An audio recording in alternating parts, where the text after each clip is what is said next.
Create చేసి వాటి యొక్క ఫార్జెట్ డాక్యుమెంట్స్ మీరు క్రియేట్ చేశారంటే అంటే మీరు ఏ లెవెల్లో మీరు ఈ స్కామ్ చేద్దామని చెప్పి అనుకున్నారు. అంటే ఒక 1000 crores ప్రాపర్టీ ఇది, మార్కెట్ వాల్యూ ప్రకారం 1000 కోట్ల ప్రాపర్టీ ఇది. సో దీన్ని అది కూడా తెలంగాణ గవర్నమెంట్ పరిధిలో ఉంది వాళ్ళ రోజు.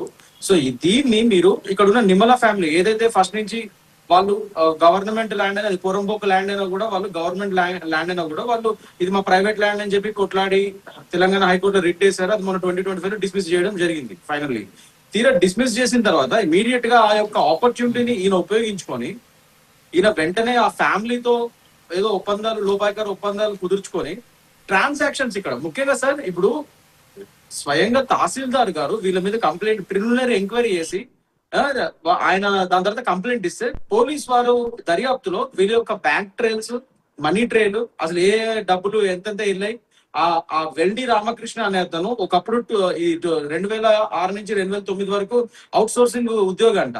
ఈ సెక్రటేరియట్ లో అక్కడ పనిచేశాడు.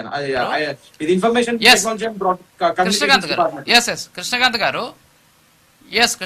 కృష్ణకాంత్ గారు మీరు చాలా క్లియర్ గా చెప్తున్నారు ఆ కేసుకు సంబంధించి. తర్వాత పోలీసులు కూడా చెప్పారు, జీవోలు బయటకు వచ్చాయి, తహసీల్దార్ కంప్లైంట్ ఉంది, ఆ భూమి ప్రభుత్వ భూమిని ఏ విధంగా వీళ్ళు కొట్టేయాలనేటటువంటి ప్లాన్ చేశారనేటువంటి దాని మీద కూడా పోలీసులు క్లియర్ గా ఒక నివేదిక కూడా ఇచ్చినటువంటి పరిస్థితి, అరెస్ట్ చేసినటువంటి పరిస్థితి.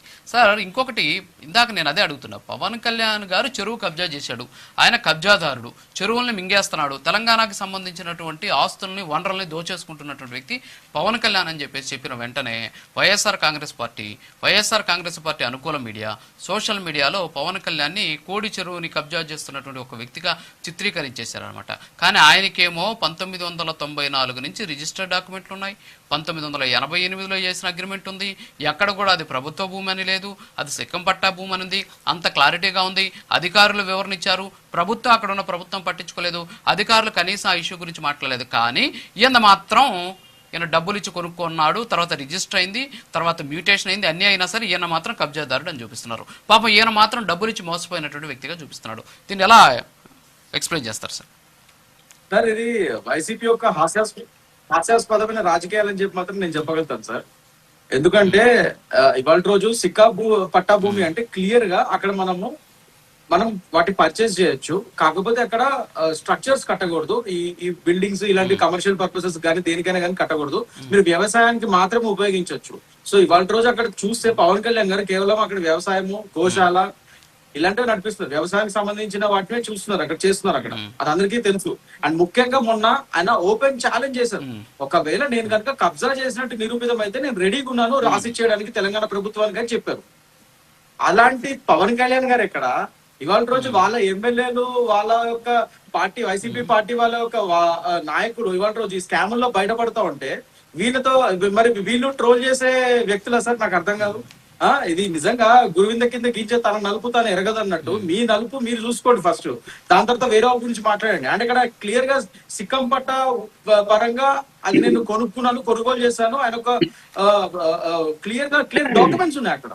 వీళ్ళు ఇంకా కబ్జాదారులు అని చెప్పి వీళ్ళు ఇంకా వేరే దొరకలేదు. ఇక్కడ కొందరు తెలంగాణ ఇక్కడ మనకు తెలిసి ఇష్యూ అదే, ఏది ఎటు నుంచి ఎటు వెళ్ళిందో అదంతా. ఇప్పుడు ఆ ఇష్యూలోకి వెళ్ళాలో తెలుసుకోలేదు నేను.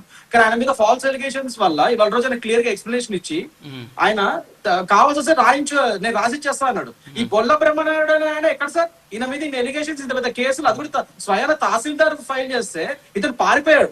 ఇతను పారిపోతే పోలీసులు మ్యాన్ హంట్ మీద పట్టుకొని తీసుకొచ్చారు, ఇవాళ రోజు అరెస్ట్ చేశారు అతను ఎక్కడ వైసీపీ నాయకుల తీరు ఇలా ఉంది.